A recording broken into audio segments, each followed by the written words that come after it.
Chicago, how we doing? Oh shit, hold on, 1 second, 1 second, 1 second. Okay, that's There he better. is. He's back. He's back. How we doing? Give us 1 second. So, how we doing, Chicago? Welcome back to the Bulls Roundtable, man. Today we are joined by our roundtable crew. We got myself, Joe Peppers in the building, Mike Walton, and Kurtz, and we're going to be discussing some fun off-season things. I'm sure everybody saw the news today about Matt Lloyd pretty much being a shoe in at this point, damn near from Joe Cowley, and potentially bringing over Mika Nori. So we're going to be diving into that. But our guy Joe Peppers was the one that has the outline for us today, so I'm gonna let him steer the ship. What's up, boys? How we doing? Excellent. It's a great Feeling great. Sunday to talk some ball. Got a couple game sevens today. Looking forward to that. But let's talk some Yes, Bulls before we get into that. I'm feeling yes. good. The Bulls haven't done anything yet, so I'm not worried yet, man. We're doing all good. We're doing all You good. did say that. You said it's all fun and games till the Bulls do something. I don't know.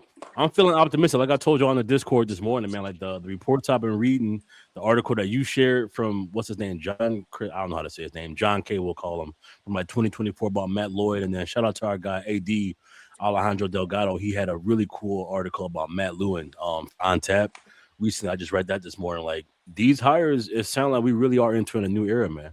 I don't know. Yeah, I think it's really exciting, and obviously sort of like we're gonna go through a sort of a punch list of what we think the Bulls um to do list is for the summer. Yes, And sir. as somebody's called the Sunday sermon, so we'll stick with that. That's Monk. So Yeah, shout out to Monk. we could do a little quick roundtable on just sort of like some high level stuff that we're thinking at first, but I think it's really exciting to see. It's been an interesting evolution. I don't think that the Bulls were wrong to pivot towards John Paxson 20 years ago, almost 25 years ago now.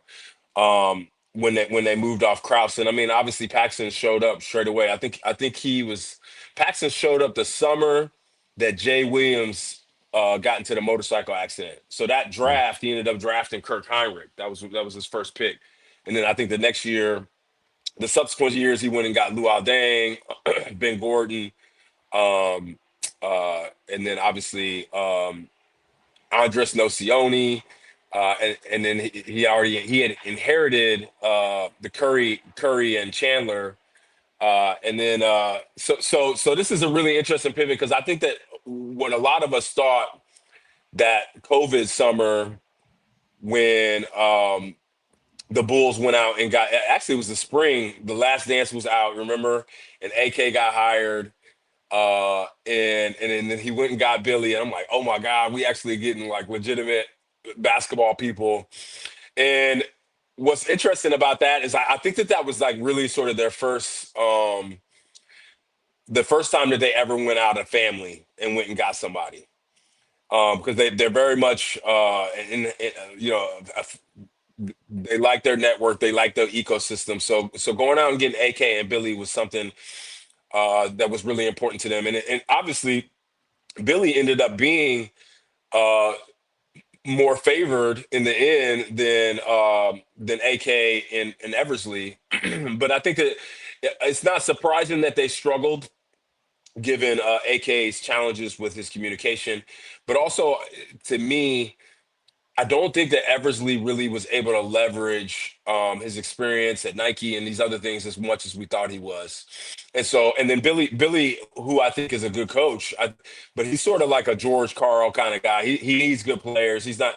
I don't even think Phil Jackson can coach mediocre players to greatness. And I don't think. I think that we assume that because Billy had come from college, 5 years prior, that he was going to be able to develop Laurie and Wendell Carter Jr. and Kobe and even Zach, and we weren't able to get there. And I have some feelings about that. But at the end of the day, the search firms, they obviously you're using it, but they landed on Lloyd pretty quick, which tells me from a family perspective, they really like the fact that he knows Chicago. And if you look at Floyd spent several years here in Chicago, he knows the family. Paxson knows him, and so it's not surprising that they're landing on him as a favorite.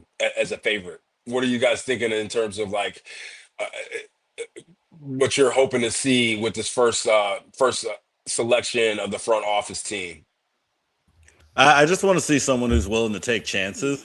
Mm-hmm. I don't really, Mm-hmm. I don't have strong feelings on any of the front office guys. I do have strong feelings when it comes to the head coaching search, just because again, we're looking at the outside for most of these guys, but head coaches, I feel like it's a little bit easier to pinpoint what assistant coaches and certain guys, what's their specialty. When it comes to front office, you're either looking at draft records or you're looking at trades, and you're sort of trying to suss out who gets credit for what. So just big picture, my age when I'm coming up, Minnesota's a joke of a franchise, and then they've steadily become a great franchise over that Mm-hmm. time period. Through a great level of sustained success through a lot of bold moves.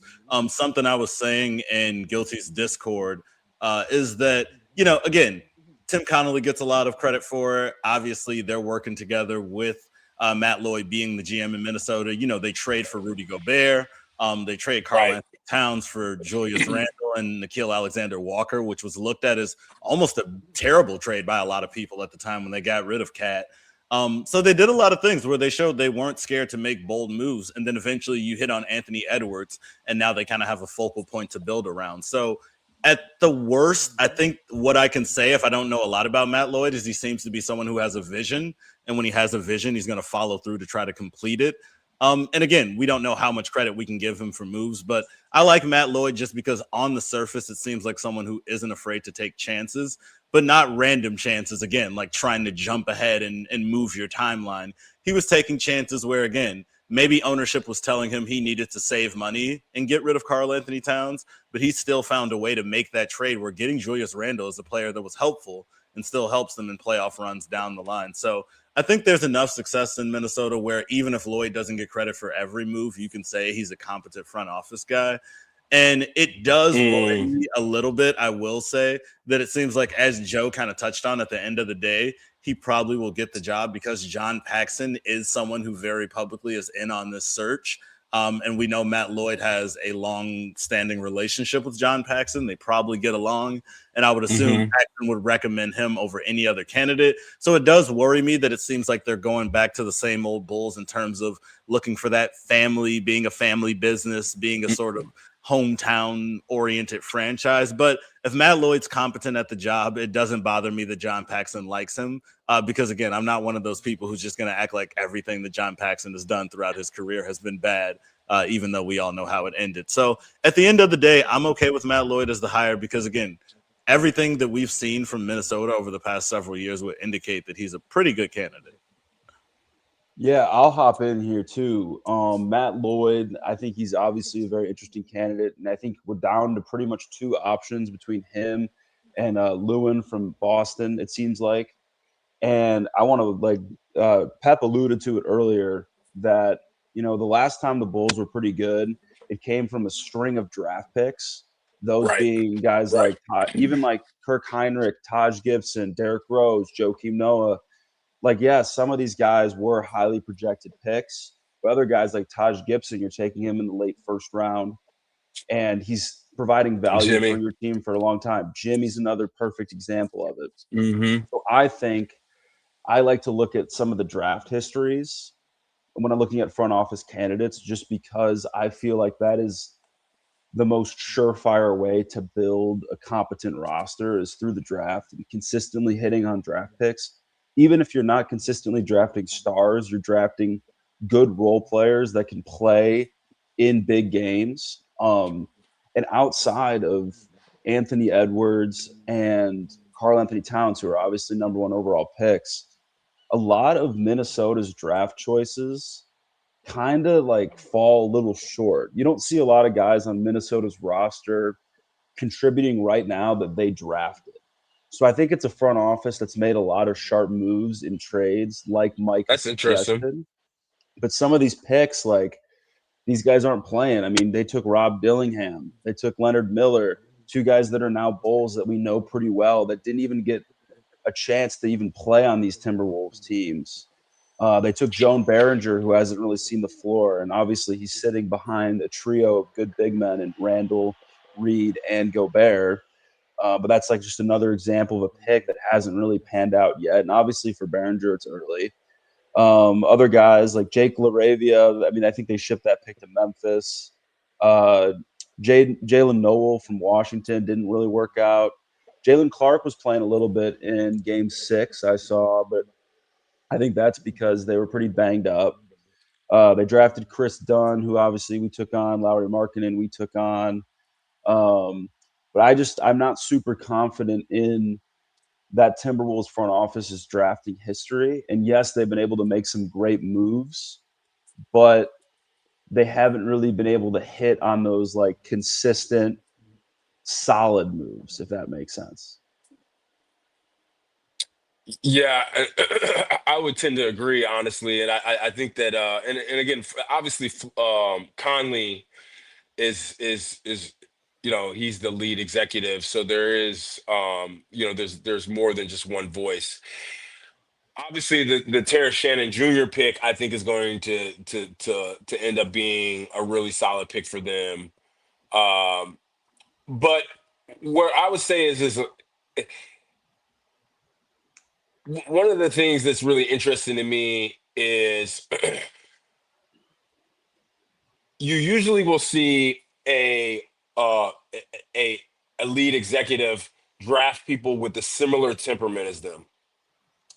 And this might be anecdotal, but bear with me. So let's look at Kraus. Kraus was a baseball guy. I think early on in his career, but uh, Kraus really likes these underdog sort of storylines. So if you look at Kraus' draft history, and we can just start with the '87 draft, he goes out and he gets Pippen and Grant, and he goes out and he trades for Pippen and he gets Grant. And both of these guys sort of have like the underdog stories. Grant was a great college player, and then he goes and gets Will Purdue, Stacey King, B.J. Armstrong, and when you look at, and then he trades for Bill Cartwright. He trades Oakley, who Jordan really liked, and so he assembles a lot of guys that are like that make sense. They're black basketball blue chippers. He really loved blue chippers. And if you look at John Paxson, not the most athletic dude, scrappy as hell. Right, he hit the game-winning shot against the Suns in the '93 championship. Um, And who does he get? First guy he gets, Kirk Heinrich. Very similar to him in profile, right? Midwestern kid. And then he goes out and he gets all of these sort of try-hard guys, the Luau Dangs, Ben Gordons, even James Johnson, who never ended up being the player that I thought he could be in terms of reaching the ceiling. He played like 17 years. He was like always on somebody's team. I'm like, how is he still playing? And like every time you see him, he got a new tattoo. And Taj Gibson, obviously hard hat, lunch pail guy, Jimmy Butler. And so Paxson, I thought, really, really had a profile. Noah, he loved, Noah was a hard hat, lunch pail guy.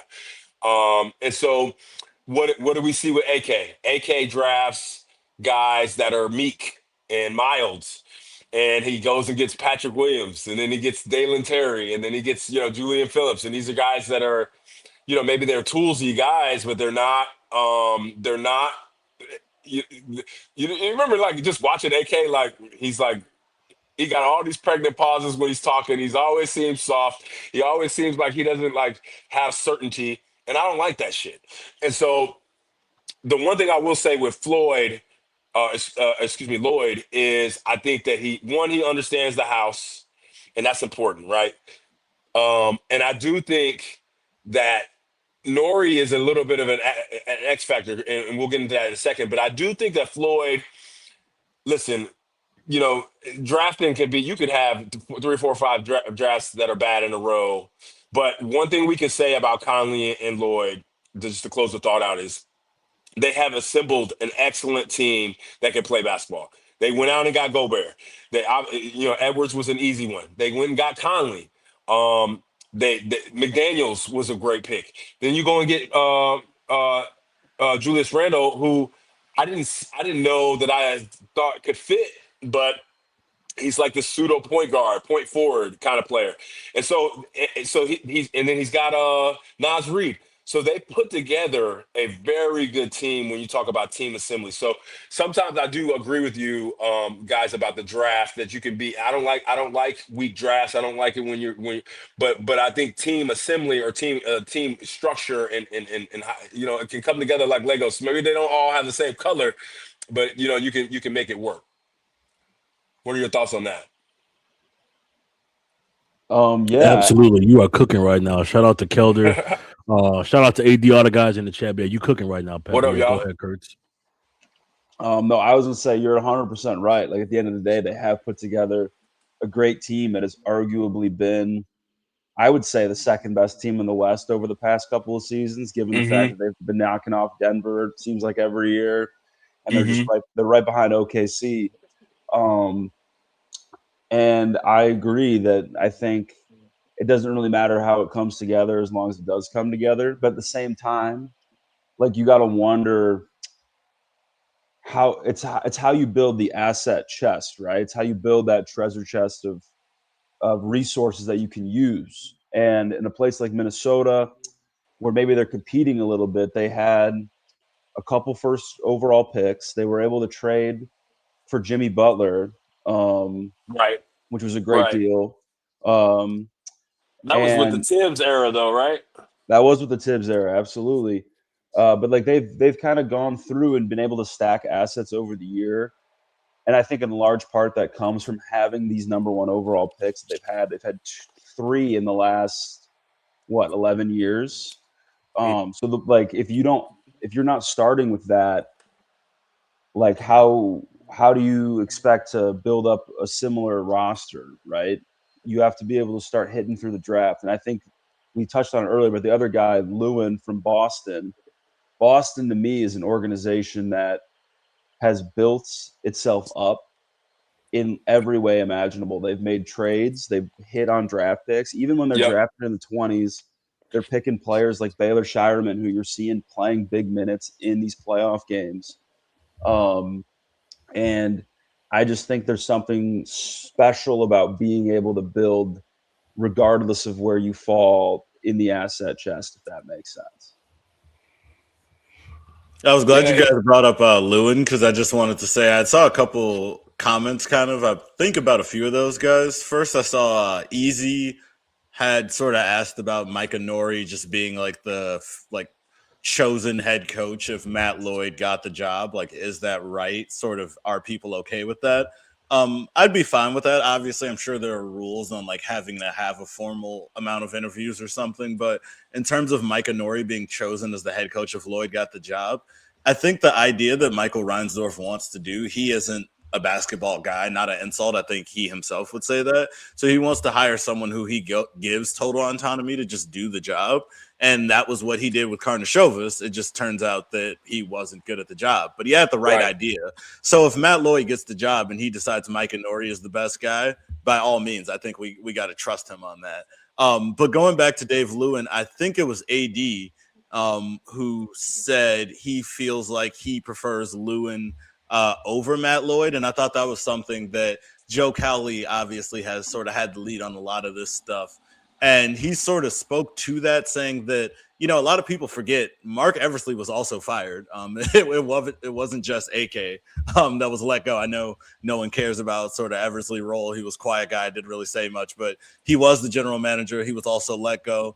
Lewin is the assistant GM in Boston. So being the GM in Chicago would actually be a promotion to him, which I did not obviously think about. It didn't really click to me until Cowley himself reported that if Matt Lloyd gets the VP job, Lewin may actually also come with him as the Bulls GM. So I've seen a lot of people kind of saying like the either or, and his name has been mentioned as also like being the VP as well, possibly.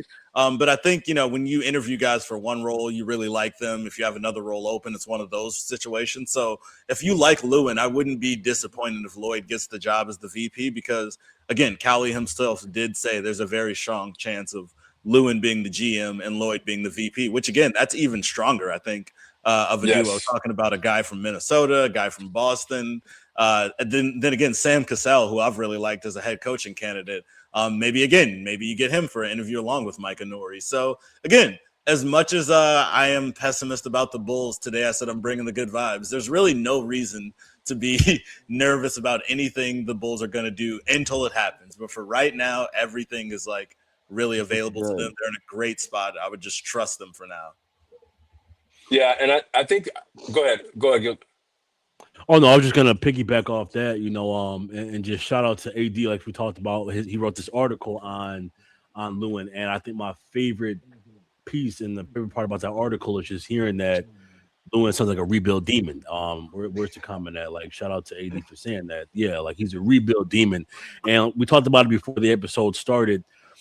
It's kind of crazy that we have to say that getting somebody in the building who's excited about basketball is kind of a luxury, and that's something I'm super excited about having here. So, and to Michael Reinsdorf's credit too, like during this pressure, like you just talked about, Walton, like he talked about having multiple guys and people in the chain of command who he feels like the next man up will be able to replace a guy above them. So I do hope that we do go this 2-for-1 kind of a route where you have multiple guys who are capable of doing a job. And if you get a guy like Lewin who's obsessed, he's a basketball sicko. I think that'd be really welcomed here in Chicago, man. When you're going from guys who seem like they don't even care about the sport anymore to having guys like Lewin who grew up playing NBA Live, and he's well equipped to try to turn this thing around. So I look forward to that. Just gonna jump in real quick, see a comment. I'm reacting in real time to this one instantly. Do you think Coach Hurley is out of the board? Absolutely. I would love Hurley. Anyone who turned down a Lakers job isn't coming to the Bulls like probably anytime soon. If they were a contender, maybe he turned the job down. At the beginning of a rebuild, he definitely would turn the job down. He's got a great thing going to UConn. It would take a lot of money to get him away. And on top of a lot of money, it would probably take like a dual role or something crazy for him to get away from UConn. So Hurley would obviously be great. It's a dream candidate, but no, Chicago, we should dream big, not that big though, not that big. Yeah. I did see a comment earlier about Mika Nori too, because that's something else with him being a defensive coach, a defensive strategist. That 100% is welcome by me. I need more. We all need more defense in Chicago, but like we've been talking about it to death in the Discord, about Vooch. Now that he's over in Boston and the Boston fans can't stand his ass either. Listen, much love to Vooch the person, but as far as Vooch the player, nah, man. Like, I'm so tired of seeing just this team be so defensively horrible and the big men of our teams being so defensively horrible. So again, if Mika Nori is a guy that's known for being a defensive strategist, I'm 100% welcome to him coming over here as well. On the topic of Nori as well, we're shouting out AD all the time right now. It's an AD episode. I'm here for it. But I saw AD and Don going back and forth on Twitter earlier today talking about how like Nori's got this plethora of experience, right? He's been in the league for almost 20 years. I think he played baseball at Indiana. I think that's his He did play baseball. But Don made a good point. AD agreed with him, and I thought it just was worth mentioning to you guys to see what you guys thought. But he's been in the league 20-some years. He's been an assistant on a lot of staffs. He's one of the older, and I say older, but like he's not like a super young head coaching candidate like we've seen for the past couple of years in terms of the major hires. And it almost makes you wonder, like, if he was really that good of a head coaching candidate, would he have already gotten a job being around the league for so long and being an assistant for guys like Dwayne Casey and Mike Malone? And I just wanted to present that idea and let you guys run with that and see what you thought. Yeah, so let's dive into and again, just to close out the idea around the front office. I love the idea, Mike, of the Lewin Lloyd combo, and I actually think it gives you a little bit of the thing I would be worried about with Lloyd is if he just brought folks from Minnesota or folks that he had just worked with, echo chamber. The idea of having Lewin gives you some contrast. And if you look at Boston's draft history, they're not drafting high and they're consistently drafting competent players, right? So I do think that there's something to that. But just to dive into the head coach of Canada, and we can start with Mike Nori first. I think that The cool thing is, so Nori's got an Emmy. He won an Emmy because I think he was in broadcasting for like a year, and they loved him. And he a baseball player. He's been. I like this sort of untraditional route that he's taken to get to where he is right now. Um, he's got his master's degree, so he's a very well educated guy. The fact that he played baseball, I actually like, because baseball is a very metrics driven sport. So he's got got a little bit of an affinity for data, and data is our friend in modern sports and modern NBA basketball. And I think one thing that's cool about Nori is he's a great communicator. And so, especially, we talk about having won an Emmy. You remember what Reinsdorf said? He really wants people that can get out there and talk. Apparently, Nori's known for, he's got a good sense of humor. I haven't looked at any of his YouTube videos or anything in interviews, but he's a funny guy. I think he's got a good sense of humor. He worked his way up.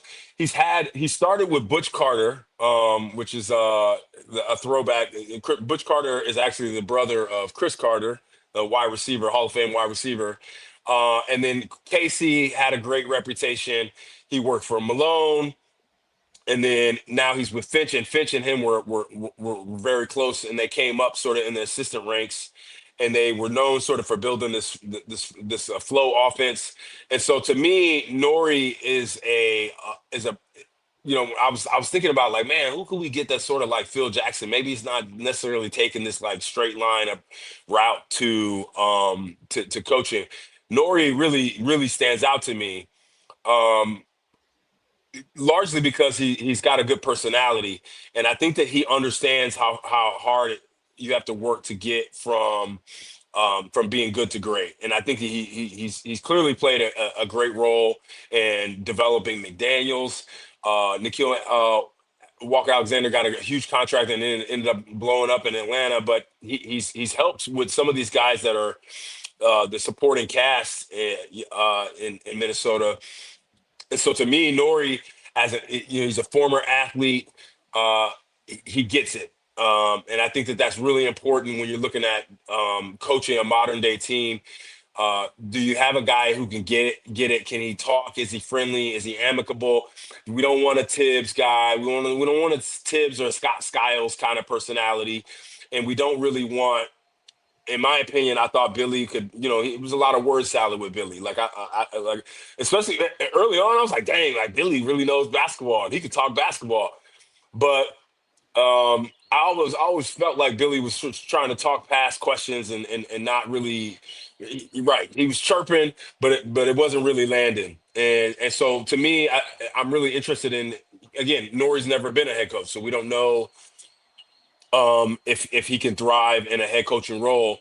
But if you were to look at a scenario by the end of the week where you have Lloyd, Lewin, and Nori, I think you could be really happy with the first step in the rebuild, because we got the 10th coming up. When's the 10th? The 10th is Thursday. The lottery is Thursday or Friday, whenever the 10th is. 7 days from now. So it's next Sunday, I think. Next Sunday. Yeah. Yeah. So you ideally would like to have, Lloyd and Lewin locked up, and maybe even Nori locked up. But Nori to me would be a great choice. I like Sam Cassell. Sam Cassell was a baller from the start, right? He came in at Houston. He was he was a rookie on that first championship team, and he was a dog. He was a dog. He played like a dog, and then he played on Milwaukee. He was a great player on Milwaukee. He played in the Celtics organization. Sam Cassell had a great career. He's sort of like a poor man's Chris Paul, but had a great career. I'm sure that there's some element of hesitation on why Cassell hasn't gotten a job yet, but he's also elected to be on the bench with on winning organizations. So probably maybe he's been a little bit selective. So I think Nori's probably the front runner, but I wouldn't be opposed to Cassell. Where are you guys at with Cassell versus Nori? Is there anybody else that you all really want them to look at in terms of head coaches? Yeah, so I was gonna say, shout out to Miss O. I did remember that the 10th is next Sunday because it is Mother's Day. So lottery is way on the back burner. Wasn't even thinking about it. Definitely, definitely knew that day like the back of my hand. So I did know that. But shouts out to mom.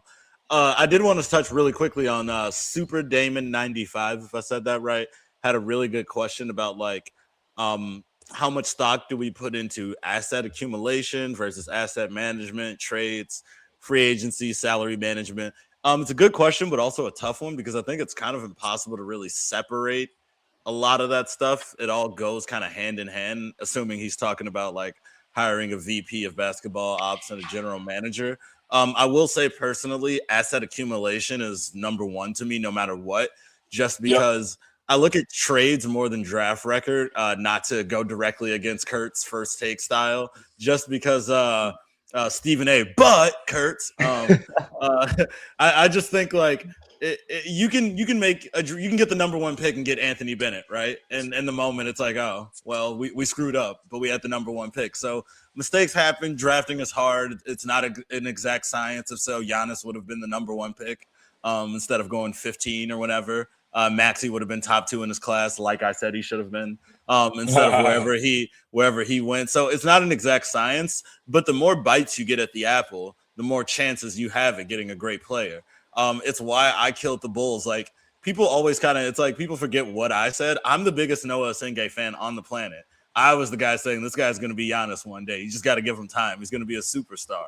But whether or not the Bulls, had the call to get the trade with Atlanta, I don't care at this point. Like I'm not debating whether or not it happened. I'm just saying if they're hearing rumors that was going down, they should have called them and pursued it. Do your job. It's not my job. It's your job to reach out and find out about trades, find out what's going on. So if you could have picked up an unprotected 2026 first round pick, you do that. And if Noah Osenge is your guy and you think he's better than AJ DeBanster or whatever, too bad, because the science says get that unprotected 2026 first round pick and then hope Osenge is there at 23. Because again, they were also giving you a pick to move down basically and get their pick next year. And if you miss out at Osenge at 23 and he goes on to be LeBron James, you say, hey, guess what? Sorry, guys. Didn't know Noah Osenge would be the best player in the league, and you chalk it up. But no one's going to be mad at you, and you definitely won't get fired for getting an extra first-round pick in the next year's draft class. So it's always about asset accumulation. And my last point on the asset accumulation thing, people forget OKC, who everyone loves to talk about the great job Sam Presti and OKC did. They took Ousmane Dieng before Jalen Williams. And you know why no one cares? Because Jalen Williams is great and he's still on the team and he's amazing. So no one cares that he was drafted after Ousmane Dieng. But, as long as you get multiple bites at the apple, you're fine. This year, the Bulls get drafted 9 and 15, and the kid they get at 9 could be an absolute bust. And if the kid they get at 15 is a superstar, we will never remember that they messed up the pick at 9 because we just won't care. So it's all about bites at the apple. Just to wrap it up on Joe's point about head coaches, the original point there, it's kind of the same with the front office. I just want extreme. Go to either end of the extreme. I either want a young guy, who I'm sure Kurtz is going to talk about, Chris Quinn from Miami, somebody who's adaptable, somebody who's really going to go by like what the players can do rather than sticking to a rigid system. Or I want to go to a really rigid system. I want to go back to Billy. I want to go to a really old school coach. Just either end of the spectrum. Jeff Van Gundy is someone who I'm sure would never, ever, ever take the Bulls head coaching job. But if he even had an inkling where he wanted to be a head coach again, hell yeah, I would like Jeff Van Gundy to be my head coach. This is someone where I don't need to sell you on Jeff Van Gundy. And if I need to sell you on Jeff Van Gundy, you haven't watched NBA basketball very long. So Interesting. I want someone who has lived and breathed basketball, but they got to be either very old or very young. Because I want someone who's either going to command respect from the young players or who's going to connect with them on a closer level. So where does Morey fall into that? Is because he's kind of in the middle. He's not a super young guy. He's not like an experienced. It's interesting you say that. I think he would fall closer to the young guy connecting with players, just because I think that's his role in Minnesota, where Chris Finch is kind of the curmudgeon, old school, do your job type, and then Micah Nori is, even though he's not young. Peppers mentioned not watching his clips and stuff. I'm of the generation where my nephews and nieces are sending me TikToks and shit all day. So like I've seen Micah Nori. He's funny. He's lighthearted. The team could be losing by 30 and going into half. He's like, yeah, we're playing defense like a polar bear in Texas, like stuff like that. Like that, no one cares, but to a bunch of NBA athletes who are making millions and pretty stressed, sometimes that little stupid stuff, it's funny. It makes the locker room ease up a little bit. So I think Nori connects with young guys on a level where he's kind of not breathing down your neck. And it would be very refreshing in terms of going from Billy Donovan to Micah Nori in terms of personality. So I wouldn't be like thrilled about it just because I'm not sure he's ready to be a head coach in all honesty, but I would be open to it just because everything he's done in Minnesota says he very much knows how to connect with players. Okay, interesting. Yeah. And I mean, as you mentioned, I like the idea of going either extreme as well. But you mentioned Chris Quinn. I think I lean toward that younger end of the two extremes. And I got two guys in mind. We'll start with Chris Quinn. Chris Quinn, obviously, he's been Eric Spoelstra's top assistant for the past 5 to 7 years, I'd say, and has been in head coaching conversations for a long time now. And he just hasn't seemed to want to take it. I'm sure he gets paid pretty well being second in command to Spo, and it's probably a great job. You get to live in Miami. You're having a great time. Joe's in Florida right now. He's probably loving it. But I think he's a guy, too. We talk a lot about coaching trees in sports, like especially like it gets brought up in football all the time. Like people talk about like the Kyle Shanahan coaching tree and how all these great Super Bowl winning coaches come from this Kyle Shanahan tree. And I think Eric Spoelstra is probably the best coach of the past 15 years or so. I think I'd put him in that conversation. And I think it'd be really interesting to see what someone from his coaching tree, you can call it the Pat Riley coaching tree if you want. I don't really get into specifics like that, but we haven't seen a Spo assistant go on to take his own job yet. And I think it'd be really interesting to see that. And then my second guy would be Tiago Splitter. For those that don't know, Tiago Splitter was the interim head coach for the Portland Trailblazers this season after Chauncey Billups got into a whole lot of trouble for, gambling and whatnot. Stuff. I don't want to get pulled into the files, so we'll just keep it at that. But the Portland Trailblazers just got a new owner. It's been in the news a lot that he's doing a lot of cost cutting, and one of the major positions he's trying to make his head coach like the lowest paid coach in the league. So the Bulls might have a chance to steal Tiago Splitter away from them if they wanted to go that route. I don't know if they will. I mean, we haven't heard anything. There's no what do you call it? There's no smoke there. But Tiago, he just spent a whole season developing a group of young players in combination with solid veteran players. And Portland had a great season. They made the playoffs. Thank you for the pick.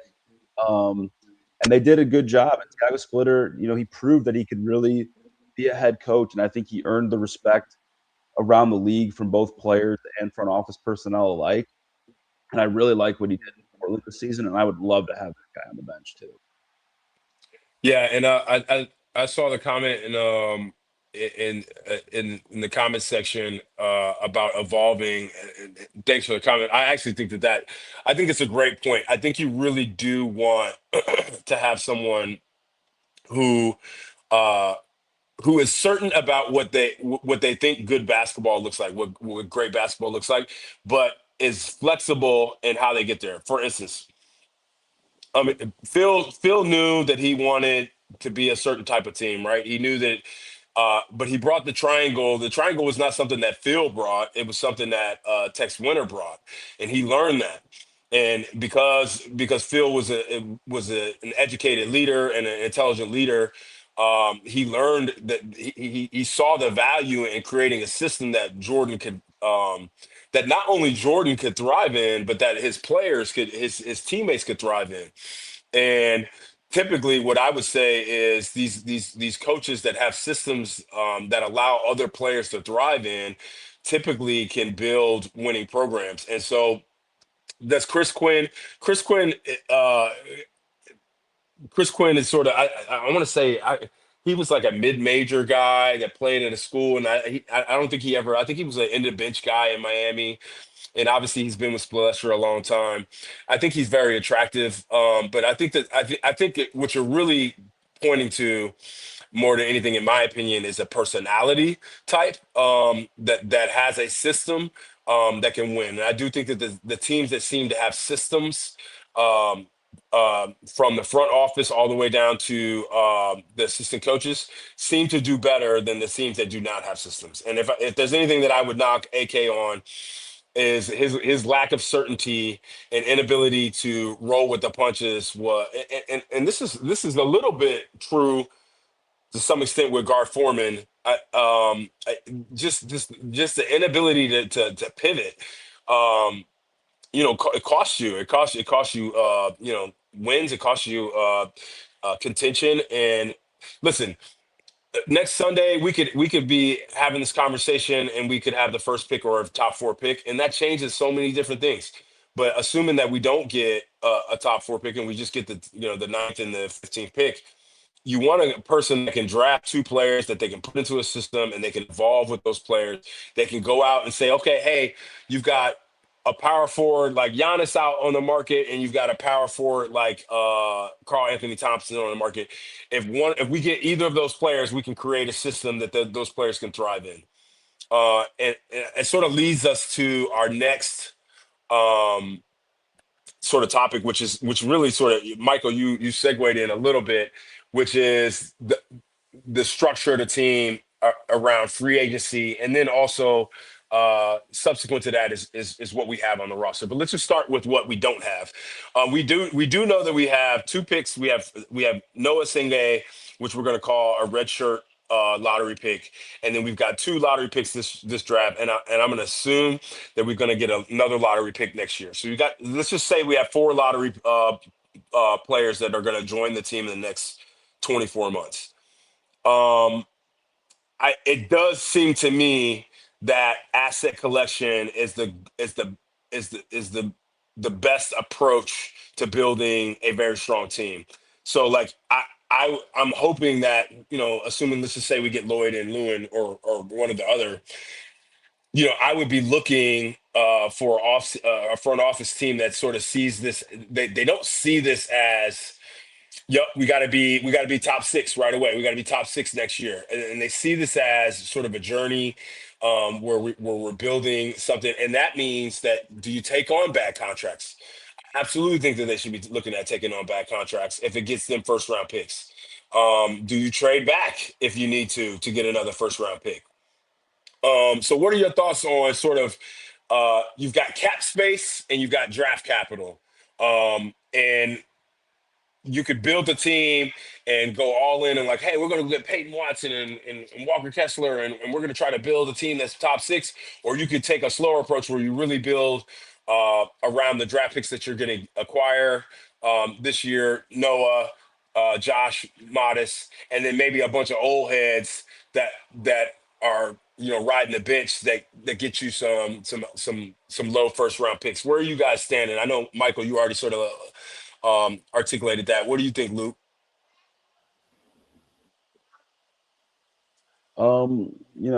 It's hard to say. I'm kind of in line with what Mike was saying earlier on that topic, and I hate to like just have that be my answer for this, but I feel like Mike did a really good job explaining it.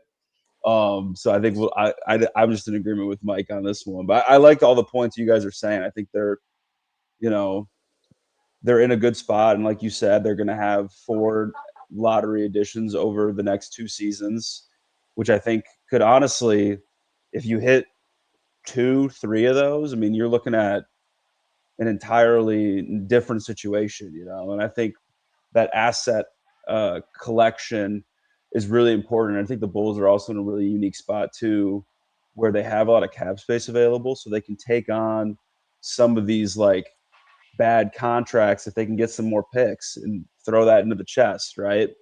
They're in a situation where they're not necessarily trying to compete right now, so we shouldn't be shrugging off asset building moves that hurt us in the short term if they can help us in the long term.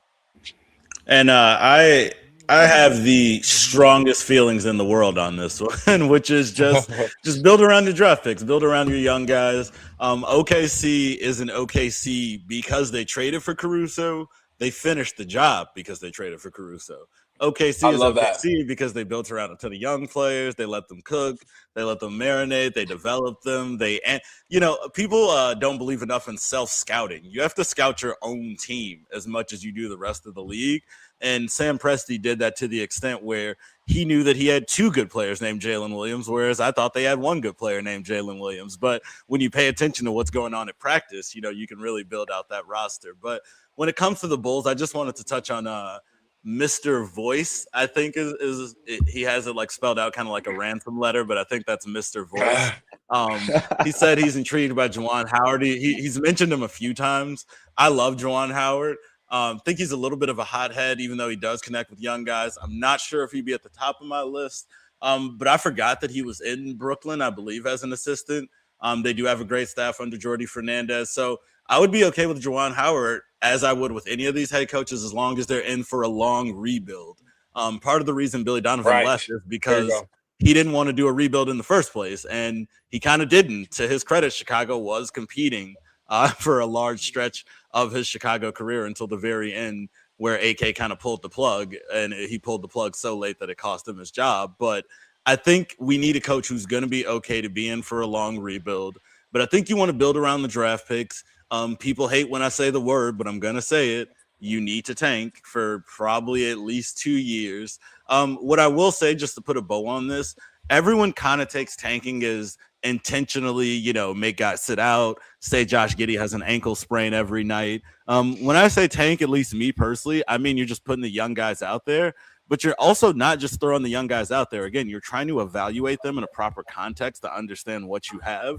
That's why I'm okay with a guy like Nick Richards. I don't think he's particularly a great player or anything, but he's a rim running center. And I wanted to see Josh Giddey with a rim running center. So that's what I mean when you're tanking and still evaluating.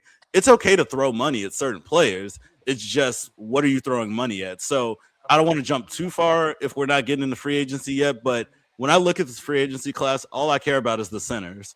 The Bulls are one of 4 teams that are going to actually have cap space this offseason. So I'm throwing money at all of these free agent centers until their agents say, stop throwing money at my client. Like, I'm just throwing money at every one of these centers, because just go get one of them. There's a lot of great young defensive impact centers. Get one of those guys, and then I really don't care what you do with the rest of the cap space, because I just want to see Josh Giddey, Matas, and your 2 draft picks next to a really good defensive center. Look at what you have for a few years and go from there. So in terms of what I'm looking at, I'm only caring about the young guys. But if I'm going to spend money on one thing, it's just the center, because I think it's clearly like the biggest, most obvious hole on the roster at this point. Yeah, and I don't think that playing young players is tanking. I think that sitting players in the fourth quarter is tanking, or sitting guys out multiple nights. I think you can win 30 games in good faith. You know what I'm saying? Like, I think you could go win 25 games and you're playing 5 lottery picks. I mean, I don't know why people were so shocked that the Pistons struggled so much under Monty Williams when they had 4 guys that were like 21 years old. Like, he's just not going to win games. You're just not going to win games like that. So if And you're look at rolling him out, now. right? So if you're rolling out Josh Giddey, let's just say you roll out Josh Giddey, Modest, and Noah. Let's just say that those are your 3 players. Those are 3 starters in some form or fashion. And then you go out and you get these 2 picks, and so those are your 5 starters. You're not going to win 40 games. You will not win 40 games, and I don't think that that's tanking. I think that there's a way to lose in good faith, and I think that that's sort of where Philly and some of these other, trust the process kind of systems. I don't like this idea of sitting guys. Play the young guys as often as possible, as many minutes as possible. Let Modest play 36 minutes. Let Josh play 36 minutes. Let Noah Singay play 36 minutes. Hell, I'll even play Patrick Williams if you want. That'll be tanking. If you put Pat in, then I think you're tanking. No, but seriously, I think that there is. So let me ask you guys this. When we look at the core, there's when we look at the current roster, who of the current roster are you like, man, I really would like to see. I like to see these guys be here in 2 or 3 years. I like to see this be a part of a team that that we're building towards contention. I mean, we've got Josh, we've got Modest, and then you've got Miller, you've got Dillingham, you've got, and of course, Singe. So those five are sort of like my, but and I agree with Mama O's approach to taking a slower approach. I think that allows you to take a slower approach if you're focusing on that. So, of the guys on the current roster, who do you think is like, hey, I really want to see get some minutes next year, and compete with these guys that we'll be drafting? Man, I'm gonna sound really harsh in comparison to you, but if we're talking like who do I want here 3 years down the line, still playing, still doing their thing, I only got three guys. I got Buzelis, Asenge, and Jalen Smith. And the third one might be kind of surprising, but Wow. Jalen Yo, to Josh. me, Josh, I mean, y'all know how I feel about Josh. I think he's done a good job, and I think he has improved. No, how do you feel about Josh? I had no idea how you feel about Jalen. Never. Don't make fun of me, Jay. Come on, man. But, Your feelings are valid. feelings are valid. I just think Yeah, that, right. if you're going to have a guy like Josh Giddey on your roster long term, there needs to be a much like I feel like he's almost the guy like you were saying about Caruso with OKC, how that Caruso addition was the last piece you bring in. Yes. Josh to me is kind of like a guy where you get the structure in place. Very interesting point. You need a little bit more playmaking. Maybe you need a good ball handler off the bench or like Yes. someone to just get guys going. Then you bring Josh in. But to me, so Jalen Smith, like Voice is saying he really likes Jalen Smith, but he does think it's best to sell high on him.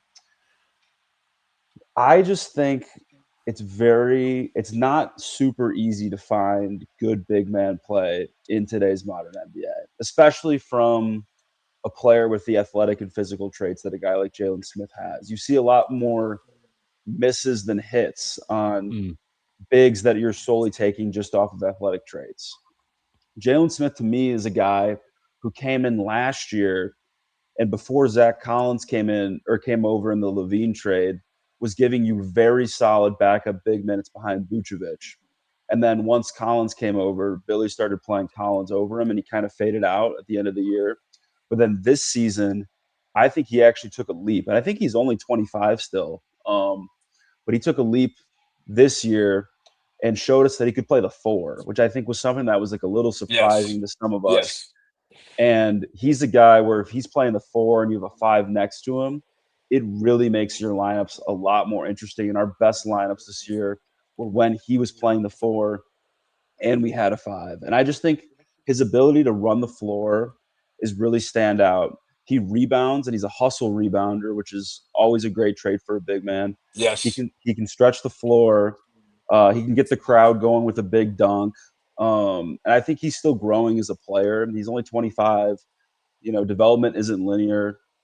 And he's a guy that I would like to be around, maybe not necessarily in a starting fashion, but if he's your backup 4, 5, 7th, 8th guy off the bench in 3 years, I think you're in a really nice spot if you're the Bulls.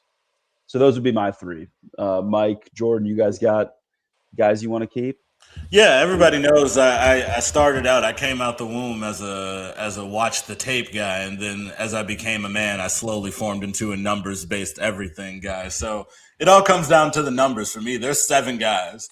If you're under 25 years old, you got a chance. So Patrick Williams, you got 1 calendar year or whenever your birthday year is. But if you're under 25, I'll give you a chance. So I think you got Patrick Williams, Josh Giddey, Lachlan Ulbrich. Even he gets a chance. He's 22 years old. So show me something. I don't know. Ulbrich. We got Leonard Miller, Rob Dillingham, and then obviously Matas and Noah Singe is 19 years old. So for the people who think I'm insane for thinking he could be Giannis one day, he will be 29 years old in 10 years. So just keep that in perspective, however much he develops over that time period. Mike, Noah Singe has a long time to grow. But with the Ulbrich comment, Joe was talking about the Chicago Bulls, not the Windy City Bulls, right? Oh. Yeah, I mean, Olbrich, that was a low blow. I don't even know what to say. How Yeah, dare you what disrespect the happened? Lachlan monster, Josh Giddey's good friend, Australia's No, finest. But no, Ah, no. in all seriousness, if you're under 25 years old, I think the Bulls, again, this is going to be at the very least a 2-3 year rebuild. Excuse me. So you want guys who you can give a long leash to, kind of see what you have there. If I was being like Kurtz and you're giving me truth serum and I wasn't bringing the good vibes today, I would just tell Fuck the good you vibes. Matas, Josh Giddey, Asenge, Leonard Miller, those four probably. Yes. And if we're being even more serious, it's really just Matas and Leonard Miller I care about. Not Noah. Because Noah? I haven't seen anything. Like, no, not Noah. Like, I like Noah, but to me, he's almost Damn. the same as Lachlan Olbrich. Like, This guy was just I love Noah Singay, wow. but again, I tell people when we talk about him, I legitimately have to see him in an NBA context. And it's one of the things that soured me on Billy Donovan. And I was like the defender of Billy Donovan, but We know. not Yes. giving Singay a chance. I just don't know, kind Over of what Terry and Phillips. really anyone. It's just like he's seen these guys in practice over multiple years. I'm not It's sure true. what he thought he had to lose by giving Senge 25 minutes in a basketball game. And it's one of those things where I guess now we have a full year of kind of just wasted development. The injury obviously came when it did, but again, how nice would it be if, like, before the shoulder injury, we said, "Hey, remember when Senge had 13 and 10 against the New York Knicks at MSG in 15 minutes?" But we don't. We have nothing. So I don't really know what to say because, unlike the guys who still just defend the Bulls mindlessly, I'm not going to talk about his German league tape. I'm not going to talk about him putting up. I'm not going to talk about him putting 32 points up on the Wisconsin Herd. I just don't care. I need to see him against an NBA team. But Leonard Miller is really the guy I want to talk about because obviously everyone knows Matas and Josh Giddey. We have high hopes, but the Ayo Dosunmu trade was the only trade where I absolutely hated it. I think when I did trade grades, I gave everything pretty much a B or a C, and then I gave that like a F. I was like, this is the trade where I think AK might get fired for this. Anyway, and here we are. But it's just like Ayo Dosunmu for Leonard Miller and Rob Dillingham didn't make any sense sort of in any way there.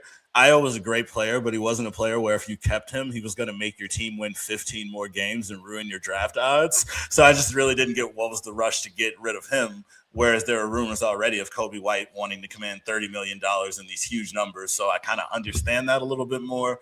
But Leonard Miller looking like a helpful player is like a very pleasant surprise. Rob Dillingham, I won't be like too harsh on him. I just don't really have hope for him developing into a starter or anything like helpful long term. But Miller, I think, could start next year. I think he probably should start next year. I think depending on what rookie you get, that maybe changes the equation a bit. But right now, I feel very comfortable about Leonard Miller playing next to Matas, guarding a variety of power forwards and small forwards, providing good defense and hustle on the defensive and offensive glass. And for all of the terrible things that AK did over his tenure, I'm very shocked that kind of finding a decent forward to go next to Matas was something that he kind of pulled off. If you do believe in Leonard Miller long term. And I think everything he has shown has given us indication that he will be a decent player. The last thing I didn't see from him was really anything in terms of shooting. And I think Kurtz and some other people have touched on, if you just look at purely his jump shot form, there are some things that indicate over time he can become a much better shooter. So I think Miller is end up going to be a long-term steal for them. I hope whoever the new front office is looks to aggressively re-sign him to a long-term deal where maybe the figure looks like a lot to him now, but then in 3 years, we're like, wow, I can't believe you have Leonard Miller at this number, similar to when Ayo, I think, signed like a 3-year, $21 million deal. So you got to win on the margins, and I think Miller gives you a great chance to do that right now. I want to shout out Mr. V here to piggyback off what you're saying as well, Mike. But just going back to Jalen Smith for a second. When we talk about Mika Nori, if he comes over here, he says that he thinks that Lloyd/Nori could kind of view Jalen Smith as like a Nas Reed type of backup big. And I think that's a very good tier to kind of put him in. Like we talked about in the Discord a couple of days ago. Like to me, I think you're in a really good spot on the team when Jalen Smith is your sixth man coming off the bench, or he is like a Nas Reed kind of a guy. I think he could go to some teams and start, but I think he's best suited in like that Nas Reed kind of first guy off the bench kind of a role. So I agree with you there, Mr. V. As far as who I would keep on this team, I would have to say definitely Modest. I do like. I really want to keep Noah and see what we have there because the G League play really did entice me just because he let the game kind of come to him. He wasn't out there trying to get numbers. Everything kind of came to Noah. So he showed the ability to play well within the system. Because I wasn't that high on Noah coming out of the draft. I didn't like him. Like we'll talk about it later. But my guy Chris put me on CMB. So I was really huge on CMB. I know Mike Walden was huge on CMB as well. And we see what that boy is doing on the Raptors. So when we got Noah, I was a little pissed off. I wasn't too excited. But after I saw him play in the summer league and just watched his patience and watch things that he is good at, which is playing within the floor of the offense and getting his on defense, it kind of bodes well for me. I think he's very poised for a young guy too. So I am looking forward to seeing what we have with Noah. Just a random thought I had to come to mind when we talk about, Josh Giddey, and we talk about how Billy Donovan was kind of just like he was an okay guy here. He's a floor raiser. I look at him. I think Josh Giddey is the Billy Donovan of basketball players. You know what I mean? Like he's not a bad player by any means at all. He's a good player, but he's not someone that I'm dead set on keeping on this team. I think if the new people come here and they have a good package presented to them for a Josh Giddey, you take that 10 out of 10. Because as Kurt said, he's kind of a guy like Billy Donovan where he's the guy that you bring in to kind of get the culture set or kind of get things going or turn around some bad years like when we had Boylan. Donovan kind of came and was like a palate cleanser for us, but he's not the guy that you're going to keep going long term when you're ready to win it all. And I think Giddey is the same. I think Pepper, you touched on it as well. Is like Giddey is kind of here to just start the new era, but he's not the guy that you're dead set on keeping going if you're trying to win it all. For me, I think he comes here and he lets you see how you want to build the team out, but to me, he's more of a floor raiser, not a guy that I need to keep long term at all. But I just want to touch on those few things real quick. I would agree on that with Giddey too. I just wanted to say the reason I'm not in a rush to trade with Giddey is, again, it's maybe the best piece of work that AK did while he was here, or Mark Eversley, again, because I talked today, I think in the Discord about people, obviously the VP or whoever we know is in charge, but the GM, they aren't there just to, sit in the room and smile. They often are the lead behind these traits or ideas and present it to the VP who then signs off on it. Or they work together, vice versa. You don't know unless you're there. But again, it's kind of a team effort when you talk about the front office here. But I think Josh Giddey is signed through, I believe, till at least like 2029 at that $25 million a year figure, which as the cap goes up, again, that's just going to be a great contract. We already see Giddey as a helpful player. If you get a great offer for Giddey, trade him by all means. But I'm glad Mr. Voice, or whoever that was, brought up Jalen Smith. Because I agree, I would sell high on Jalen Smith because, again, he had a great season, very helpful player, especially to contenders that need front court health. I think he's 26 years old, and he has, I think, a $9 million figure for next year. Then I believe after that, Smith becomes unrestricted. If you let Smith hit unrestricted free agency, his agent's going to be like, get ready to learn open market, buddy, because there's no chance he's doing like a team-friendly discount or something to come back to Chicago. When, again, there's going to be a lot of good teams that would pay a lot of good money for Jalen Smith to sort of help fill out their front court. So I think at a $9 million figure, if you can go get a really good young player, really good draft pick, just go get something really good back for Jalen Smith, who, again, is kind of a pleasant surprise compared to expectations, where he's had a really up and down career in terms of his Chicago Bulls tenure, where last year was by far his best year as a Chicago Bull. So I think if you can get something for Jalen Smith, you definitely do it, just because, again, he's going to be coming up for unrestricted free agency soon. And I'm not sure, he's kind of a tough player where with his injury history, as much as I love how great he played next year, I'm not sure I want to sign Jalen Smith to a big figure and then look at that down the line and kind of think I can't fill out the front court the way I'd like because I'm kind of committed to his numbers. So it's why I like the Bulls having so much cap space and so much sort of contracts coming up. Like I think Isaac Okoro is also unrestricted after next year. They can really shape this team in whatever direction they want. But ironically, again, when you look at the books, Josh Giddey is the only guy who's kind of locked in long-term at a decent figure where you really don't have to move him. Like there's no imperative to move him. But if you get a good, deal, I obviously would look at it. But I definitely wouldn't rush to trade Josh Giddey is all I would say on it. Yeah. How do you feel about this from Mr. V? I know I don't know how to pronounce. I think it's Larice. He joined last night, man. He came in there spitting, so shout out to him. But I liked what he said last night, and I think Mark K, he loved to see it too. You know how he feels about Giddey, but he said Giddy really needs to accept that he's a connective wing. He doesn't have the qualities you need to be a PG in today's NBA. Like, how do you guys feel about that? Because with the draft coming up too, I know we've talked about it in different episodes. But like, it's getting closer now. Like, does Giddy stop you from taking a guy in the draft who is slotted as a point guard, like an A cuff, or I know who was your other guy, Kurt? You got a few point guards that you like as well, right? But like, does he stop you from taking a point guard in the draft, or is Giddy like your point guard of the future? I don't think he should stop you.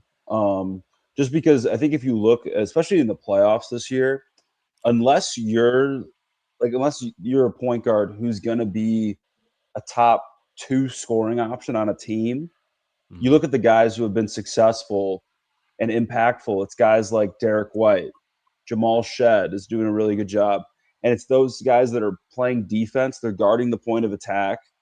They're making plays, which Josh Giddey can do, but I just don't see the value in keeping Josh Giddey around if it's going to stop you from drafting a guy like an A-Cuff who could become that franchise number 1 option, or even a guy like Kingston Flemings too. And there's a lot of guards in this draft that I really like that will be around our range if we do stay at 9. But I just think that you can't let a guy who plays like Josh Giddey, and he did mention Josh Giddey moving to the wing, which I think would be massively beneficial for his career, just in terms of how that opens up team construction for you. Because if he's playing on the wing and you don't have to have the ball in his hands at all times for him to be valuable, and he has worked on that off-ball game a lot, it just opens up so much for you roster construction wise. You can bring in point of attack defensive point guards versus having those guys be on the wing and having to shift everybody over matchup wise.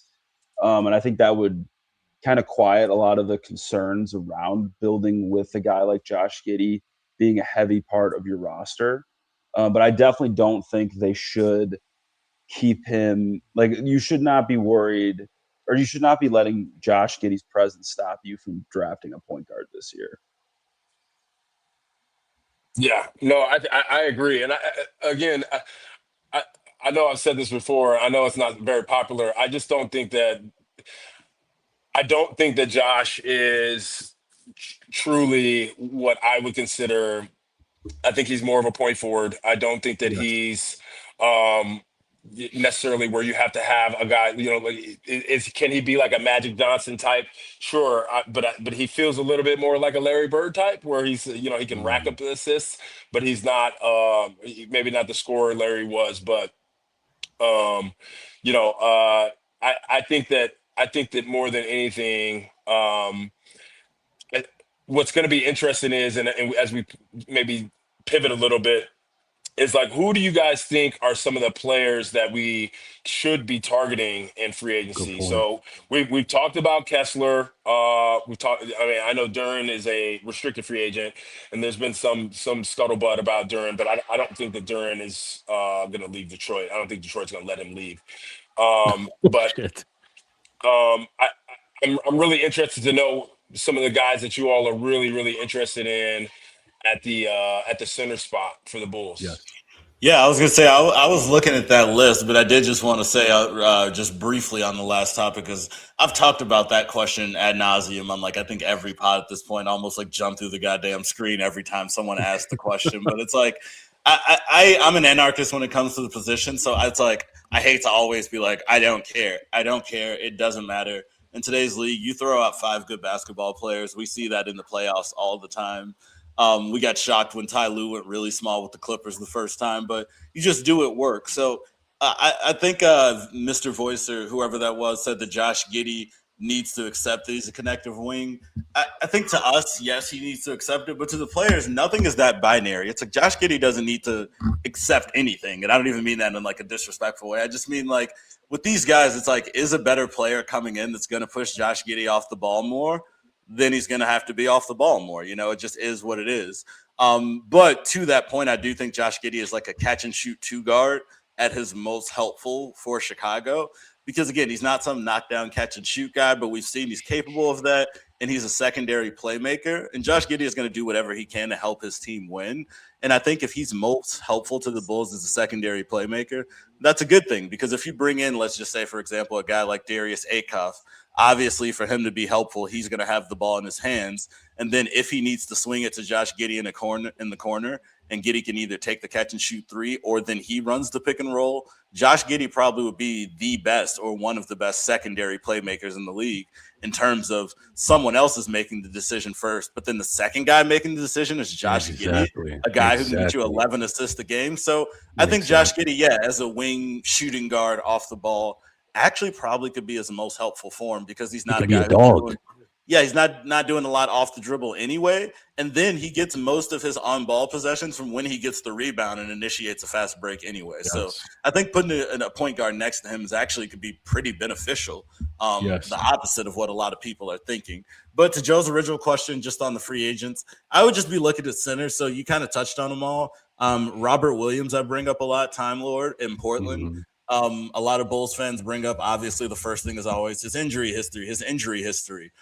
We're the Chicago Bulls. Beggars can't be choosers. Robert Williams, when he plays, is a great impactful defender, swat shots, can switch on the smaller guards.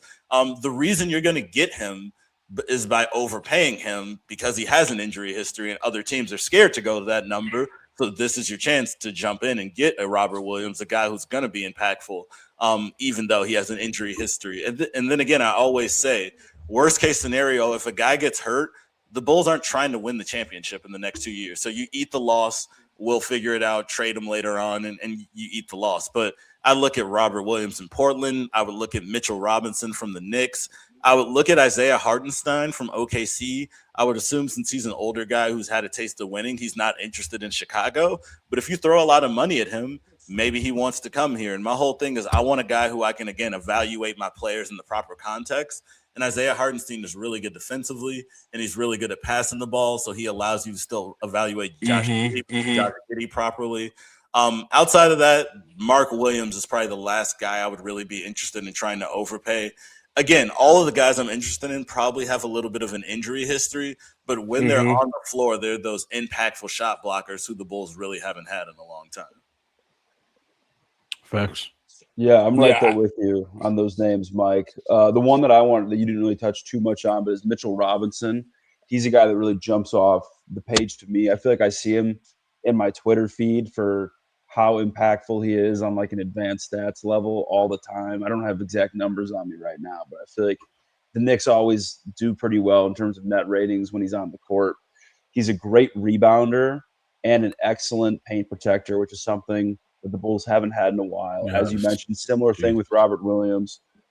He's got a lot of size on him. He's got a super long arms. He can be a lob threat and fill that like Nick Richards role where we wanted to see Josh Giddey with a lob threat. He fits in seamlessly there.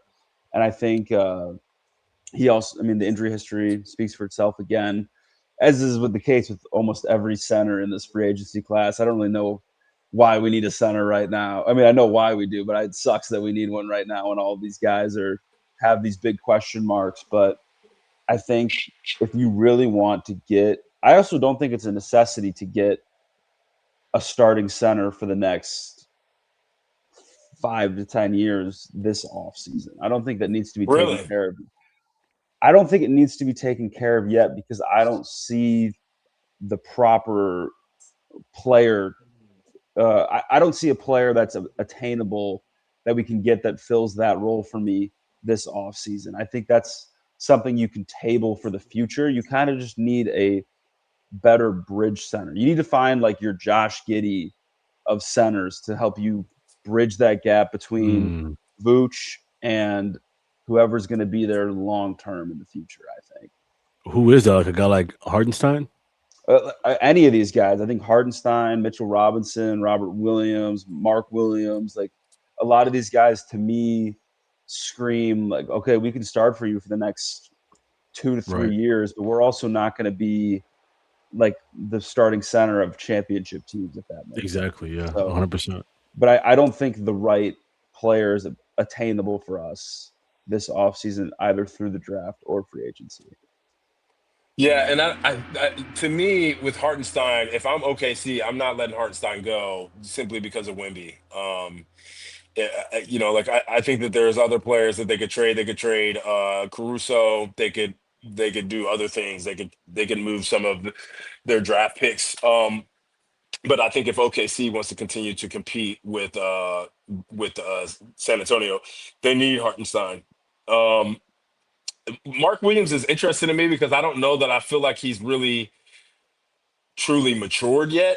Like Mhm. there feels like that there's this version of Mark Williams that we haven't seen yet that can thrive in the league. Um, but uh, like to me, uh, I don't necessarily agree with you, Luke. I do think that there are a number of centers in this draft and in the free agent class that they can go after and build around. It'd be great if Noah Singh had grown to 7 feet tall because then you could just play him at center, but I don't think that's going to happen. Um, but yeah, I do think that there's an opportunity this year. I understand what you're saying though, Luke. It doesn't have to be a priority necessarily. I don't think you have to chase a center, just get anybody for the sake of getting a center. But I do think that there's an opportunity this summer to go and snag somebody. I mean, my preference is Kessler. I don't know if it'd be interesting to see what Utah's doing because they have so many bigs. They got Filipowski, Markkinen, JJJ, and they've got a draft pick. They've got Bailey essentially playing the two, and he's a big guy. So Mhm. and Markkinen's playing the three. So they're in this really interesting place out in Utah where because I feel like JJJ could play center. Yeah. Um, so it's just interesting. I do think that there's some names out there, there's some talent out there Yeah. in the restricted market, and bless you. And I think that there's some names in the draft where you can go and get a guy or two that you can put on the roster. So if that being said, where are we at on Richards? Are we like have to have him back, or is it six in one hand, half a dozen in the other? I'm good Yeah, I on feel Nick. like I'm good with him, and I feel like he's like I'd rather have him than Laklanovich. I'll put it that way. Like he took the last guy off the bench, kind of a big. He's been fine as a stopgap for like the rest of this year when we had him. But yeah, like to me, he's more reserved for like break glass in case of emergency, kind of a Yeah, big man. like a third center for sure. Absolutely, And there's an insurance big. Jordan. There's 450 NBA players better than Lachlan Olbrich, by the Yeah, I agree, man. Don't you ain't gonna tell me about Old brick ass. way. I'm good on him. Yeah, I don't know. No, yeah, Richard's definitely replaceable, and I won't stand for disrespect to the Lachlan monster, but ignoring that, Mike, Richard's for a definitely guy, replaceable. Definitely replaceable, Richards. He can't hold on to the Jesus ball, Christ. although he means well. Yeah, But again, still a good he rim running does mean center, well. decent at what he does. But again, I wouldn't mind bringing Nick Richards back, especially just Mhm. like if you strike out on a lot of these first options and you want a guy who can either fill in as a starter or be fine coming off the bench. Richards definitely is fine. But just in terms of him being replaceable, like Jackson Hayes is one of my least favorite players in the league, but I probably would rather have Jackson Hayes over Nick Richards because Yes, he's hell yeah. available. Jackson Hayes, I think, shot like 75% from the field this year. He's gonna dunk the basketball within 3 feet and catch I love lobs. So it. he'd be helpful next to Josh Giddey, the same as Nick Richards. But it's like I have a little bit more faith in him actually finishing the lobs. So Richards, again, decent player, but he would be more my stopgap option because I'm confident I could bring him back. But again, it's like Day'Ron Sharp, decent restricted free agency out of Brooklyn, would be decent going after him. Shout out Even Brian. talking about bringing Andre Drummond back. We love Drummond when he was with Chicago. If he wants a stopgap, just come get some rebounds for Josh Giddey and be back in the city. DeAndre Ayton, again, another guy, one of my least favorite players in the NBA. Wouldn't mind taking a chance on him if the Lakers are just absolutely out and he's out of NBA Interesting. stops. He has still a little bit of potential. You know, he can score the basketball, even though he's probably not going to play defense. But again, if you're in a position where you're going to be rebuilding, evaluating, I think you're in that range where you want to be taking a shot on young guys who still have some potential or maybe still trying to find their footing in the league. So I wouldn't be scared to look at some other names outside of Nick Richards, again, unless you just strike out on absolutely everyone. You see Brum's comment here. He said, Richards is a fine backup if we lose out elsewhere. You could probably get Robinson on a decent deal, but I don't know if you can get one of these top guys for less than 30 mil AAV. How do you feel about that? Is Kessler word? Again, the top guys really, they're. I think it's exclusive to two players in Kessler and Duran. So, Mm-hmm. and is average Yeah. is offering them that kind of money good for us at this juncture. It doesn't feel like it. It feels like a stretch. I mean, Mm. I would be interested if they did a decelerating deal with Kessler. Maybe that started at 30. But um, but yeah, like I hear what you're saying too, Mike, about like a Aiton. I'm totally fine with whatever direction they go as long as they have so as long as it seems like they have some direction. So meaning like if it seems like that they're just doing shit to do shit, then like we'll find out pretty quickly. Of all the free agents that are on the roster right now, other than we talked at length about Richards, is there anybody that you all really hope that they keep? Sexton, Simons, Yabusele, any of those guys you really hoping that they stick with? Honestly, I think it's just we're in such a weird spot right now with this franchise that I think it's almost a difficult thing to um like ask guys like Sexton and Simons who are in like the prime or are about to enter the prime of their careers to stick around and play in Chicago. And I don't really want to be throwing those guys a ton of money, which is probably what it would take to keep them to stick around. I do like the potential of having a guy like Simons around just because this Bulls team severely lacks shooting. And I think Simons is one of the best 3-point shooters in the league, and it'd be cool to see this team with an actual elite shooter on it for more than 6 games. But I also think you could get there are some young guys in free agency that I would take a chance on too over bringing back some of these guys. Like I really like Jet Howard. I know we talked about his pops earlier today for the coaching role, but Jet Howard's a guy who hasn't really gotten any run in Orlando. He's a 6'8". Interesting. He's a 6'8" two guard. He's 22 years old. He's very athletic and he can shoot the ball really well. Would be interesting to see Interesting. how he would do in Chicago. So I think there's other routes I'd go before I looked to sign Simons and Sexton to a big deal. What about Grady Dick? Any love there? Actually, yeah. I mean, I've watched a ton of Raptors games this year, as most of the people in here know. And every Yes. time Grady Dick's number was called, that guy showed up. He shot the ball well. He defended his ass off. And what I really liked is he kind of had like a little bit of like a savvy mid-range, kind of a float Mm. game to him a little bit too, where Okay. when he got run, he made the most of it. And I think that's a guy who I think the Raptors are actually going to try to bring back on the cheap if they can. But if not, if we could steal him away, I'd be all for it. He looked really good this year in the limited times that he got run. So we talked about this a little bit. We alluded to it a little bit, but what do you all think the timeline is for this rebuild, this version of the Bulls? Do you think that they are? This is 2 off seasons, so you're looking at the summer of 28 where they take a leap, or you think this is like it's really dependent on the draft class? Where are you all at? Have you all given any thoughts to sort of like as long as it takes kind of thing, or you all want to see them sort of get back into contention as quickly as possible? I mean, I think it's always a matter of as long as it takes. But I mean, when you're looking at timelines, I think as always, you're kind of basing it around who you figure to be the best talent, the franchise faces, so to speak. So I think for me, it's like I'm looking at the very least a 3-year rebuild. Just because when you're talking about the Chicago Bulls, the bottom line is always the bottom line. It's going to be about the money. And I think Matas will probably be in a range where he's making big money or whatever big money is for Matas Buzelis probably in about 3 to 4 years from now. at the soonest. So I think at that point, you want the Bulls to be at least semi-serious to where we're talking about them being a consistent, 7, 8, 9 seed at the worst. Because again, Matas is making money. He should be a developed player by then. Josh Giddey is what he is. And you probably have 2 rookies who one of them have become an impact player by this point. So I think in at least 3 to 4 years, I want to see them competing for not necessarily a title, but just consistently fighting for a playoff spot. Mm-hmm. Absolutely.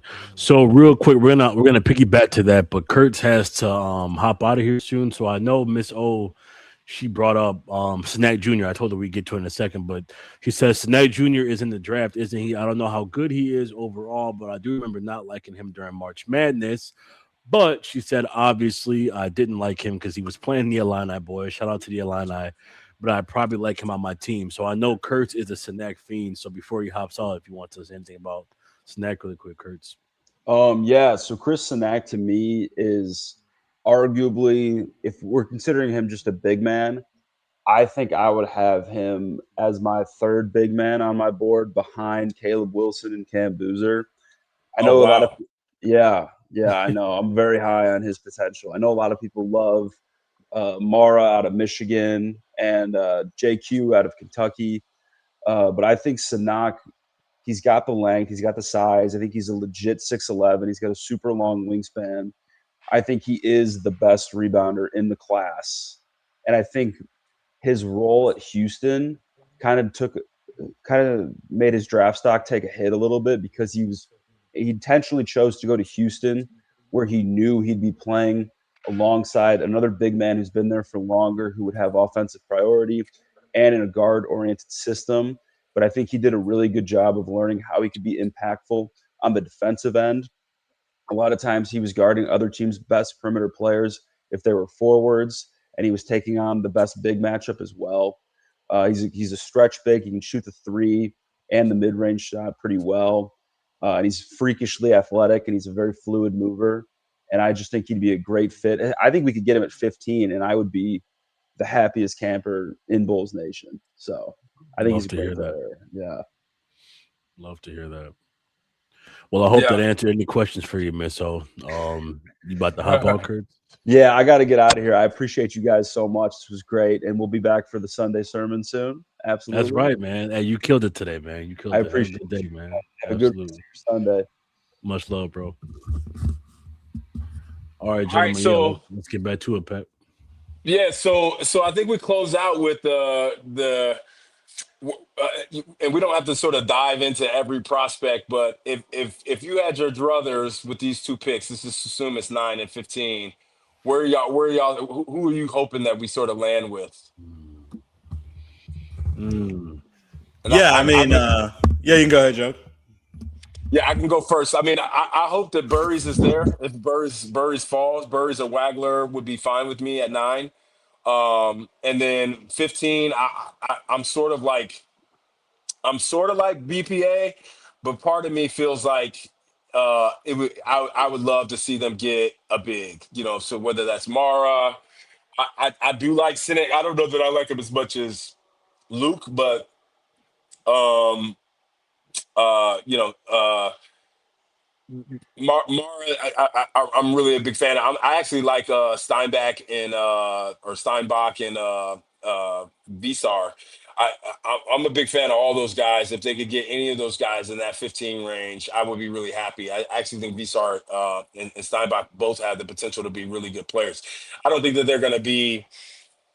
Um, this is probably a bad comparison, and anybody that hears this might want to punch me in the face, but like they remind me a little bit of like a Vucevic, where the skilled big men that can play. They got a little bit more size, I think, than Vooch, but uh, those 2 guys, any of those 3 guys, Mara, Steinbach, or Visar would be I would love. And quite honestly, if Lindenborg fell that far, I would love to get Lindenborg as well at 15. Yeah, I think I'm a little bit in line with you and Luke. Kind of like Hertz, I am pretty high on Sinak as well. I do have him as the top big on my personal big board. like top big overall, but at the same time, I don't have bigs that high. So I think right now Tanaka's my top big, but I have him at 14. So he would be pretty good value for the Bulls at 15. I think right now I'm still, again, trying to bring the good vibe. So I'm thinking the Bulls are going to hop into the top 4. Everything is going to go great for them. If they do get the scenario where they stay at 9 and 15, right now, they don't necessarily have to do this, but I like the idea of them pairing 2 college teammates who already have a little bit of synergy from playing together, and maybe they can hop into the starting lineup or at least hop into the locker room and kind of already know how to play together, how to feel each other out. So with that being said, I would like if they got Braden Burries at 9 and then maybe Koa Pete at 15, his teammate at Arizona, who didn't have an amazing year, but is a pretty physical power forward who is pretty much all run and gun, all dunks in transition, but also has some really good playmaking chops, who's a player who I think could be helpful in the half court as he develops a jump shot.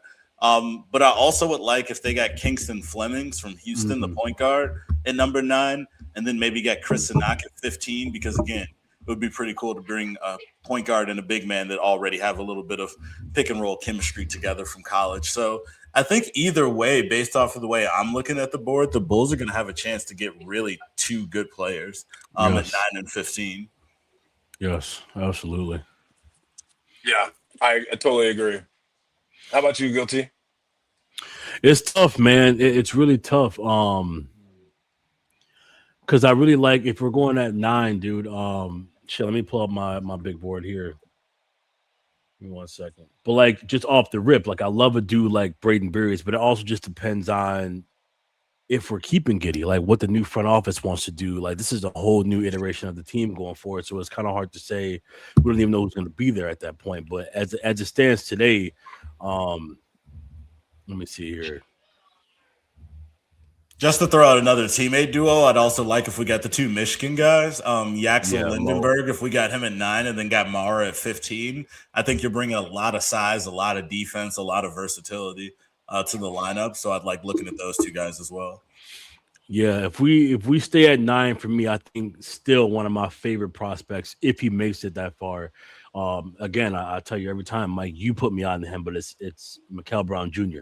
Like that dude, I think he's about to be a dog. As long as his back stays healthy in the league, he's going to be a demon. He is a demon now. So I think we stay at 9. If you can give me like a Mikal Brown Jr. going offense, and even like a Yaxel at 15, or a Sinek at 15, or a Mara at 15, it gives you that offense defense kind of tandem.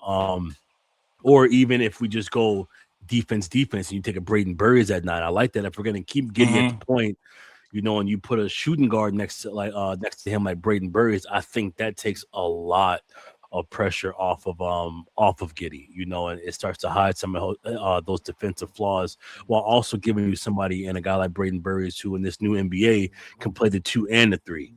So I think that he'd be a really good grab at 9, and then you still if you go maybe a Cameron Carr at 15 at that point and just really shore up the defense, and then you get one of these centers in free agency. So as you said, Mike, I think there's just so many different ways to attack this draft for this team. That's why I'm so optimistic, because as you say, it's all fun and games to the Bulls do something, but like I just think it's really hard to mess this offseason up. I think this draft is really deep. I think there's just a lot of different ways you can attack this draft and still walk away feeling pretty good. The cap space that we have, just depending on who we go after, there's still Peyton Watson. That also affects who we're going to go after in the draft. Like, who do we go after in free agency? So I think just going off the draft alone, though, it's really hard for me to get upset. I think there's just way too many damn good players at the spots that we have, and that's why we're still at 9. Let's say we hop into the top 4. My God, then it's a whole different conversation. You're taking Caleb Wilson at 4. It's just really hard for me to be worried about this draft come up. It's only up from here. And that best player available is so important. That's why I'm glad. I just wanted to give a quick shout out to Brums. He posted, I think he's putting his top 3 options personally at 9 and 15. And I noticed that at 9, he has some names we talked about already: Mikal Brown, Burries, Mara. At 15, I just noticed he had LeBaron Philon, a point guard I really love out of Alabama. And we talk about best player available all the time. Very smooth. And freshman year, defensive minded, demon on defense. His sophomore year, really had to become the engine of the offense, showed that he could do that too. So you sort of already know he's a two-way player. But I like that Brums mentioned that, because when we're talking about best player available, the person who mentioned earlier, like, should we not take a point guard because of Josh Giddey? Hell no. Like, I think the Bulls, almost based off of this class, they should just go point guard, point guard. And I know Bulls fans would lose their mind, but I don't care. You figure it out later in terms of, do we have to trade some people? Are we going to play all these guys? What happens to Rob Dillingham? What happens to Trey Jones? But like, the way I'm looking at my personal big board, there's a chance based off of 9 and 15, the Bulls might take, let's just say, they might take Michael Brown at 9, and then might come back around and get LeBaron Philon at 15. On my board, that's 2 top 9 players. So you got 2 top 10 talents at 9 and 15, possibly, based off of the way it fell. Or let's just say they end up taking Keen Wagler, but then they get Darius Acuff all the way at 15 or something crazy because Acuff slips because of the size thing. If you pass on that type of opportunity, that's how you miss out on getting a future 10-time All-Star, just because, you know, people were scared about something on draft night. So if you get the chance to take 2 elite point guards, figure it out later, because right now the Bulls are just trying to get the best possible talent. And if you have to trade Trey Jones, you have to trade Josh Giddey. You might take Kingston Flemings, and then you have to trade Kingston Flemings. But you figure it out later. You take the best possible talent, and then you figure out what you do once you see how it all kind of fits together. I hope they don't do that. I hope they don't do 2-point guards, but especially considering they have Jones and Dillingham on the roster. But because quite honestly, again, let's just say they go Burries and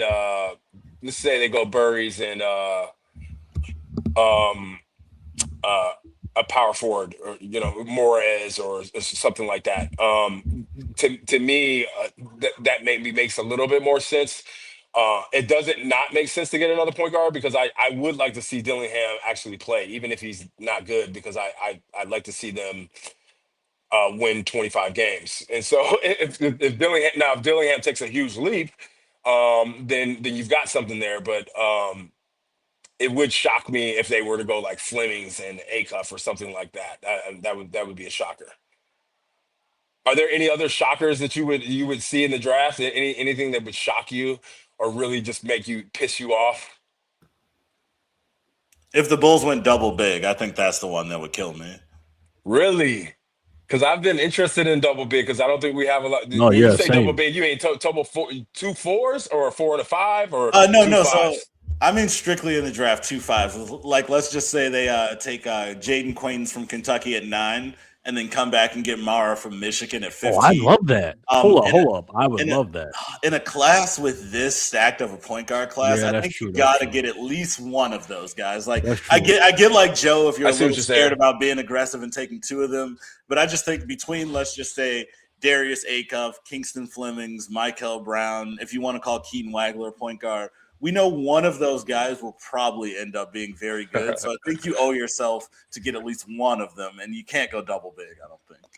I want to get Larice on the pod sometime, because, like I said, he came in the court last night and he's just got like really great takes. I did see him saying this last night. So he said that what he just said right now is one thing he wouldn't like at all is taking Debanza. Now that is a hot take, because the hell, AJ's a dog. Was he being literal, or was he being sarcastic though? No, last night I think I saw him saying, I had to catch up on everything I missed last night, but like briefly when I was skimming, I thought I saw him talking about that he doesn't like Debanza's turnover rate, and he was, I think, comparing him to T Mac, or was it Brums that said that he hopes it's going to be like T Mac? But I got to catch up on the conversation. But I know that one thing that I did see was him saying that he didn't like Debanza's turnover rates. I'm pretty sure. But man, dude, I think Debanza over here would save this franchise, if anything. Yeah, I think it would be a huge pivot. But yeah, I mean, I think that's all I got, gents. But like, I think that it's fun to have these conversations. Obviously, I think the next 7 days are going to shed a lot of light on, by the afternoon next Sunday, we'll know where we're picking. Mm-hmm. My guess is by next Sunday, we'll probably likely have landed one of these front office guys.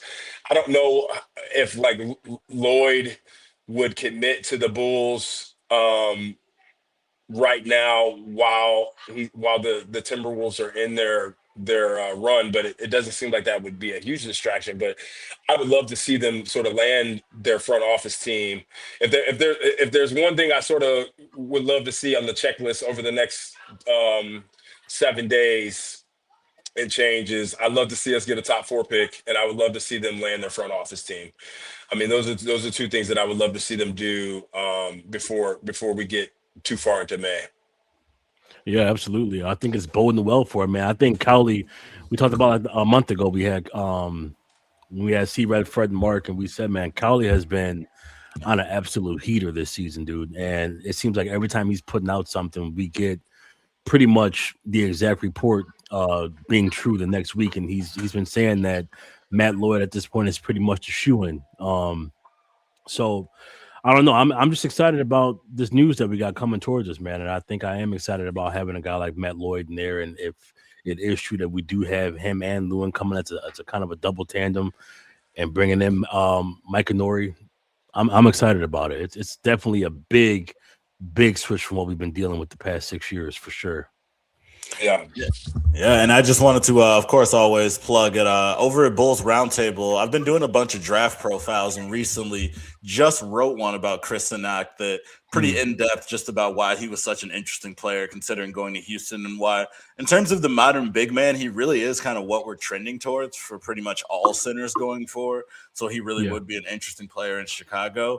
And then always just want to thank our commenters for stopping by. Wanted to touch on just last question, Miss O. I think she had said, what would you call Keaton Wagler? Just to touch on that. Keaton Wagler, I'd call him a shooting guard, but a shooting guard where I would still want the ball in his hands because of his on-ball talent. So just even though I consider him a shooting guard, if he was to land in Chicago, I would still want the ball in his hands and I would want Josh Giddey off. But I consider Wagler a shooting guard. But yeah, in terms of the Bulls, all uphill from here. I think Matt Lloyd pretty much at this point does seem pretty assured to get the job.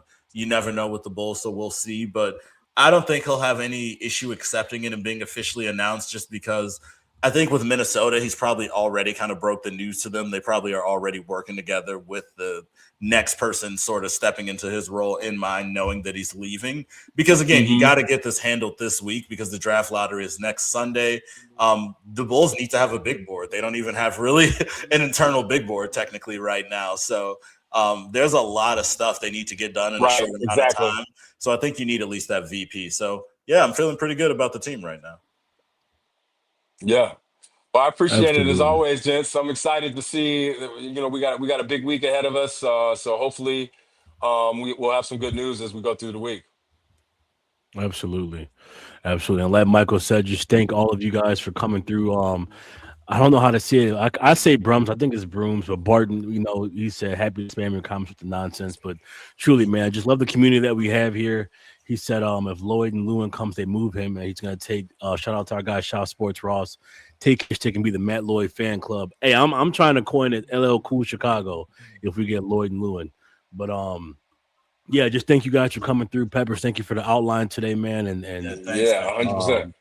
As you guys said, man, we'll see what happens. It could be a whole new conversation by next week. And, we'll be right back here at the round table talking about it. So thank you guys for coming through, and we'll see you next week. All right, gents. Thanks again. Yes, sir. Absolutely, brother. Later. Later, man.